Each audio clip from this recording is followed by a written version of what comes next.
What is going on, Swayze gang? Welcome back to the channel. Thank you so much for tuning in. In today's video, we are officially ordering my 2021 or potentially a 2022, depending on timing, Ford Bronco.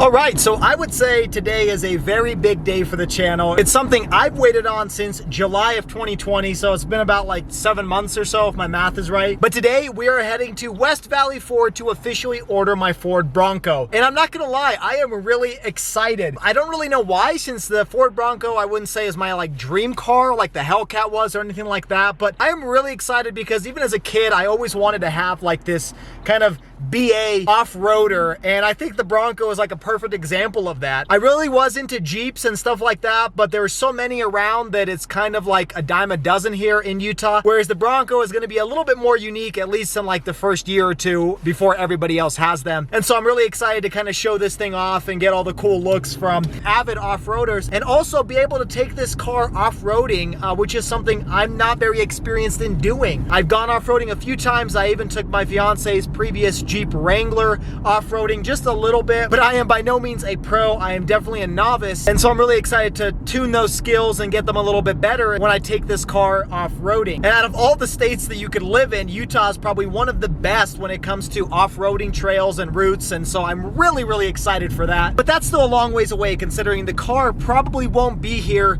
until July at the earliest, but my suspicion is probably September, if not later. But we're going to touch upon that in today's video, and I'm going to see if I can extract a little bit of information from the Ford dealer and see if I have an idea of when my car is going to arrive. Now, if you guys are big Ford Bronco fans, you'll know that you can actually begin ordering a 2021 Ford Bronco starting on January 19th, 2021. And so it's been almost a month that I've been able to order this car. And I actually went to the dealership on January 19th to get some more information, and I was potentially going to order it that day, but I was undecided on the color. And the reason I didn't rush to buy it or place the order is because the ordering actually doesn't really matter as long as you place your order before March 19th, 2021. So you had 2 months, you had February and then up to March 19th of 2021. As long as you put your order in, it doesn't matter what day or time or anything like that. The day you'll receive your car or the day that the car is made is really dependent upon your reservation number,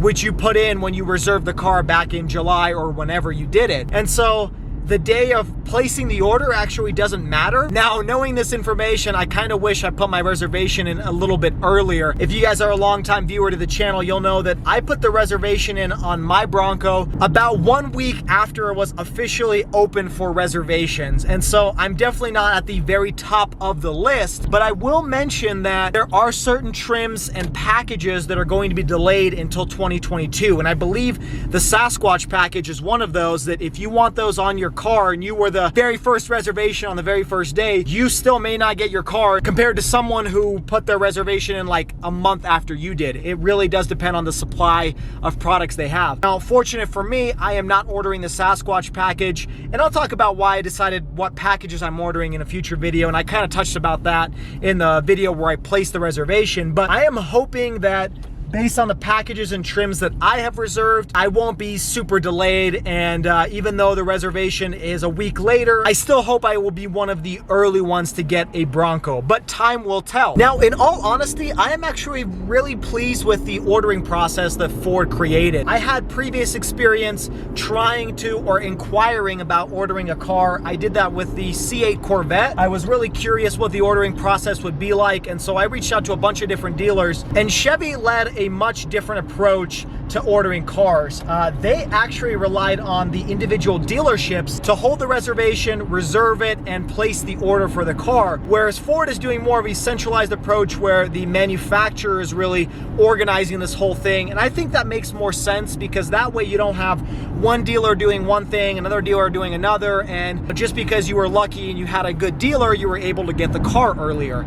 I like that they're making it more of a organized approach. And even though I wish there was a little bit more transparency in this process back in July, they could have told us that, hey, your reservation is the #1 most important thing, and then supply and everything like that, then that would have been nice to know because I probably wouldn't have waited 1 week to do that. And again, I'm okay with that. I think Ford has done a pretty good job. So even though I'm a huge Dodge and Mopar fan, my kudos to Ford for organizing this pretty big car ordering process. What's also nice about this is because it's organized by Ford, I actually can tell exactly, you know, when my estimated delivery date is going to be or when the car is in production, et cetera, et cetera. So that will be nice to do online. But since March 19th is the last day to really place your or convert your reservation to an order, I don't imagine I'm going to get any update from Ford until maybe early April at the earliest. And that way I know if my car is really going to be manufactured and maybe when I can expect to receive it. So that's all the updates I have. Let's head to the Ford dealership. Let's place my order. I finally decided what color and what trim I want. And once I officially do that, we'll regroup and we'll talk about exactly which trim, which spec, and what options I got,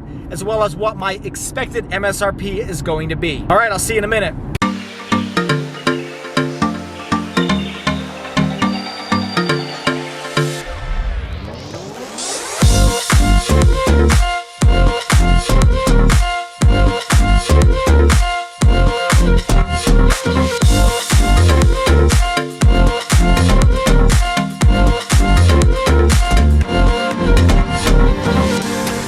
So we just made it to Ford. We're gonna head inside, see my sales guy, and hopefully place an order on my Ford Bronco.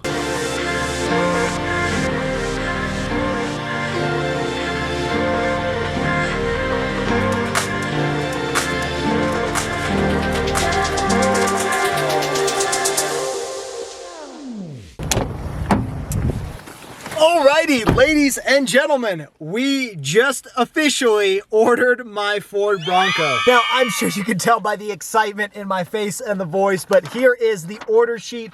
I want to quickly go over exactly what I ended up ordering. It is actually exactly what I expected to order when I built the car earlier today on the Ford website, but it's definitely a little bit more detailed than the original reservation I did back in July. Because back in July, they only had kind of the high-level trims. I don't even remember if they had any prices, or if they did, it was at the high level on like a specific trim, but it didn't narrow down the packages. So now I have the official order sheet, and my dealership is thankfully not doing a markup, so that's going to be great. So hopefully if everything goes according to plan, this is the MSRP that I'm going to be paying, and let's discuss that right now. So I'm actually going to pull this up on my phone because the order sheet has like manufacturing codes like equipment group 222A, which I have no idea what that is, but the website breaks it down a little bit easier. So let's get to that right now. So like I said in my reservation, I ordered the Big Bend package, which is pretty much second from the lowest trim level. The lowest is just the base, and then you have the Big Bend. And the reason I did that is because, well, this is my daily driver. This isn't going to be like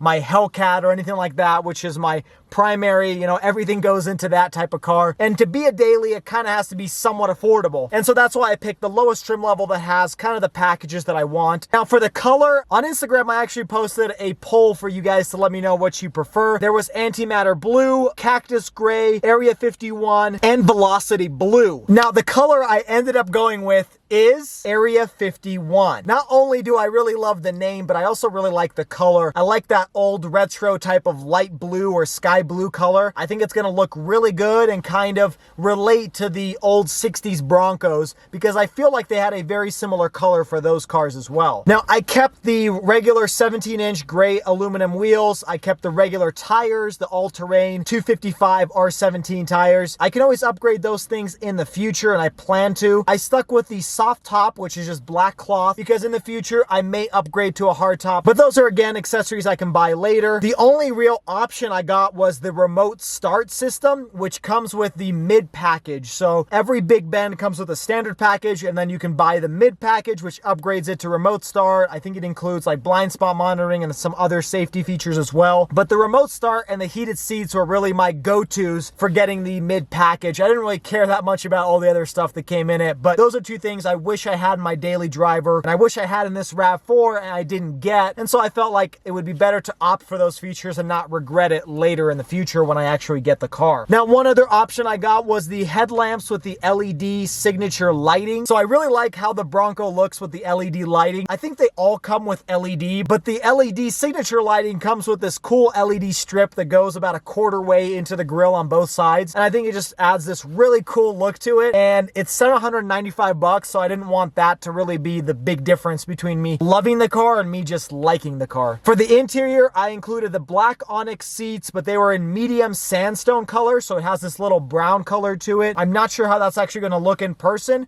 but I like the little bit of a contrast seating inside the car. Now, the mid package includes dual zone automatic climate control, which is a nice feature to have. Again, not my necessary feature like heated seats or remote start, but nice to have dual zone. I also opted for the auxiliary switches in the overhead console near the front map lights. That's $195, but it's nice because if I choose to wire in a light bar or some other accessory, rather than have some weird switch like screwed into the center console, I can just use the auxiliary switches, and like a fighter pilot, I can tap them on and off, which is going to be pretty cool. It also comes with the power outlet in the back side of the center floor console, and that's just nice to have. That's not an option. It came, I believe, with the Big Ben package, but maybe the mid package included that option as well. I just got the base Sync 4 for the entertainment console. It's not the large, I think 12-inch screen. I think it's an 8-inch screen if I'm not mistaken, but I'm coming from, I want to say, a 6-inch in my RAV. Everything else is pretty much standard. I kept the 2.3 liter EcoBoost because I have a 6.2 liter supercharged V8 for other purposes, and it's going to be the 10-speed automatic because obviously if you have the remote start, you can't do that with a manual transmission. In terms of the drivetrain, I got the base 4x4 with part-time selectable engagement. For the rear axle, it's also the base 3.73 open style rear axle, and like I mentioned already, the equipment group is the mid package instead of the standard package. Another thing to mention is I also opted for a 595 towing capability option, which is nice to have, and that was something I installed later on this RAV and I use pretty often when I have to do yard work or when I have to tow something. It's nice to have a trailer hitch already installed in the car, so I figured I would get this Bronco with the towing capability already included rather than doing something aftermarket in the future. My car will also come with the Ford Copilot 360 package, which is included in the mid package, but that adds a lot of different safety features. Again, not something I really need.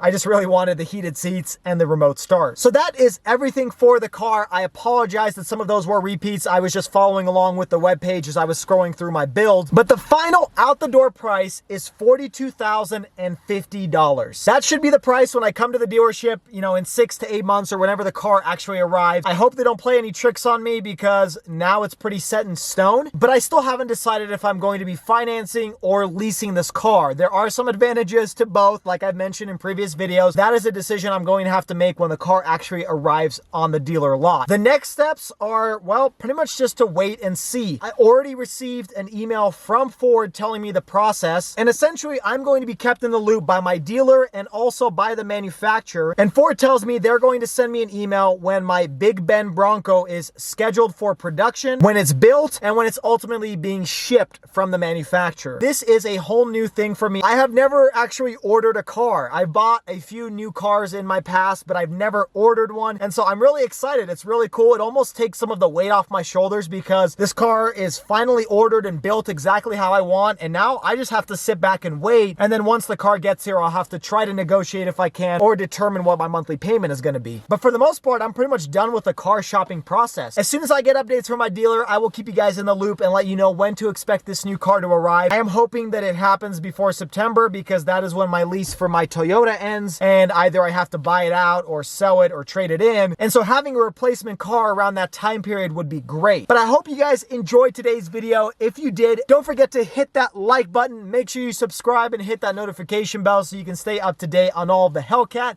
and the Bronco news. And we will talk a little bit more about this Toyota before I end up selling it. Like always, find me on Instagram at Schwazy_, also on TikTok with the same handle. Like always, stay Schwazy, stay healthy, and have a wonderful day.